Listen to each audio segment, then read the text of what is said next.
Blessed day to you, all my sports to the bone people. Back at it again with another video. Thank you all for checking this one out. Hope everybody's doing okay. Hope you're all having a fantastic day. Now, CPL 2025 is heating up. Yes, my people. Last night we saw the power of Trinbago Knight Riders. This as they easily brushed aside Barbados Royals. Gonna be going through the scorecard. Gonna be talking about the game in general. So, just let me know your thoughts as it relates to that. We also see where the West Indies under 19 players, they are set to play the first ODIs against Sri Lanka under 19 today. Yes, the first game will be played at the Coolidge Cricket Ground, and that's today. So, going to be taking a look at what Captain Joshua Dorn had to say as he gets ready to lead his team on field. So just give a listening ear, my people, and remember to hit that subscribe button if you have not yet subscribed. All right, let's just take a look at this scorecard. So last night we saw Barbados Royals taking on Trinbago Knight Riders. And, Barbados Royals, they posted 178 for 6. Trinbago Knight Riders getting to that target there with quite a few balls to spare, 13 balls to spare. So they scored 179 for 3 in 17.5 overs. Colin Monroe and Nicholas Puran making sure that, they didn't have to worry too much. So let's just take a look at the batting lineup not even the batting lineup, the batting scorecard for Barbados Royals. Then we'll take a look at Trinbago Knight Riders. So Quinton de Kock and Brandon King, they opened. De Kock, his poor run of form continues. He scored only 17 from 15. Brandon King also didn't last too long. He scored 29 from 23.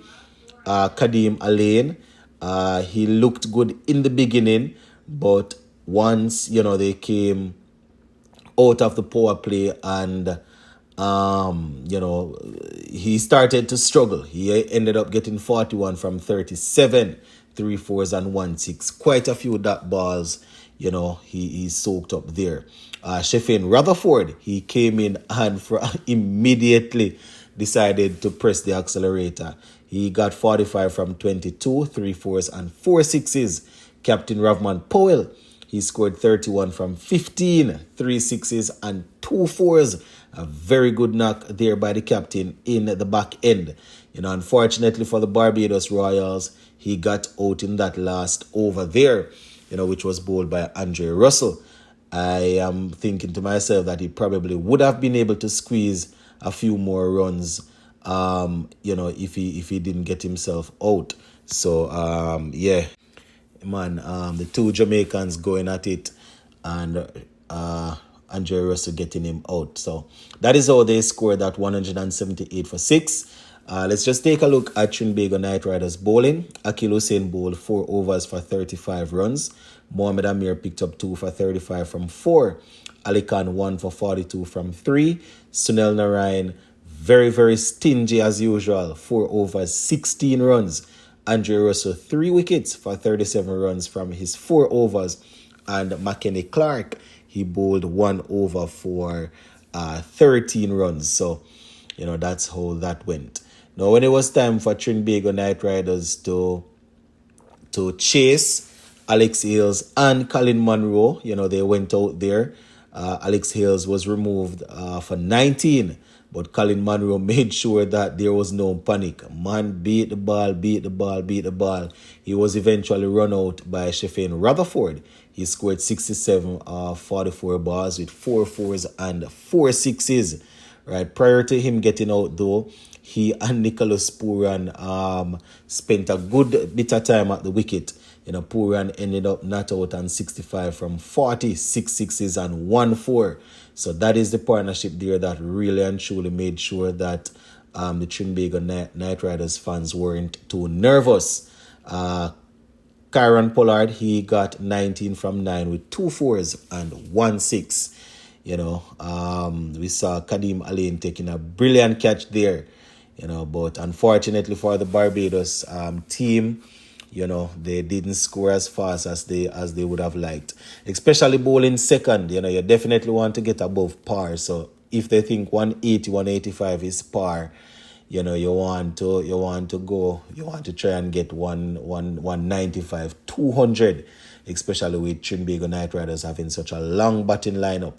And not only that, when you're bowling second, you want to get see how much you can get because of the night dew, the dew factor. So Ethan Bosch, he was probably the best of the lot. I mean, he didn't pick up any wicket, but he looked good. 4 overs for 27 runs. Chris Green, 4 overs, 48, stepping right off the plane into the plane 11. Raymond Simmons, as a matter of fact, Raymond Simmons was pretty good. 1 for 28 from 3.5. Daniel Sams, he bowled 3 overs for 27. Warwickon, 1 for 24 from 2. And Ravman Powell, he bowled 1 over, where Nicholas Pooran decided to take him to the cleaners. Yes, the first 3 balls went for 6, my people. 3 sixes off the first 3 balls. And then Ravman Powell decided to bowl some wide, slower ball. Gave away only 3 runs of the final 3 balls. Not too sure why he decided to bowl short and to the body of Nicholas Pooran with the pace that he had. Well, with the lack of pace that he's producing. Nicholas Pooran really and truly reminded him that's not too good of an idea. So very, very good win there for Trinbago Knight Riders. You can imagine the stadium was pretty loud. So congratulations to them. And we definitely look forward to the next one. All right, just before we go, my people, the West Indies under-19 team, they will take on Sri Lanka under-19 today in their first ODI. And, we're going to take a look at what Captain Joshua Dorn had to say.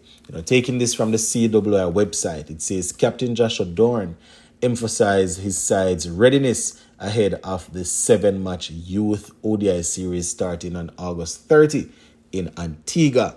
Right, they said the tournament serves as key preparation for 2026 ICC Men's Under-19 World Cup in Zimbabwe and Namibia. And just to remind you, we have already qualified for that, right? So let's just take a look at what Captain Joshua Dorn had to say, right? So this is the captain, and I quote, "I think the regional tournament was well put together." Right, he said that with the inclusion of the USA teams, it was a bit more competitive. I managed to reach some of my goals there, and I feel good about this series against Sri Lanka. Right, talking about what how he feels going into this series here. He went on to say that, and I quote, "It's always good to play on international side. I have been lucky to have that experience before. So it's up to me to bring some of that knowledge and help the others who wouldn't have had that experience yet." He went on to say the main goal is to win the series. Once we put together good cricket and hit our targets, I don't see why we shouldn't come out victorious. He said that the mood in the camp is good. The fellas are gelling together very well. There's a lot of banter off the field, and it carries onto the field with positive energy that really drives our sessions. He went on to say, cricket is a 3-dimensional sport, so we're looking to give 100% in all 3 categories. Right? He said, discipline off the field carries onto the field. Personally, my role is to do what the team requires at the moment. Sometimes digging in and sometimes pushing on depending on what is needed. He went on to say that we are working hard and you can tell we really want it. He said that for me as a captain, my job is to continue to bring the group together. Once we live in harmony, nothing can stop us. End quote.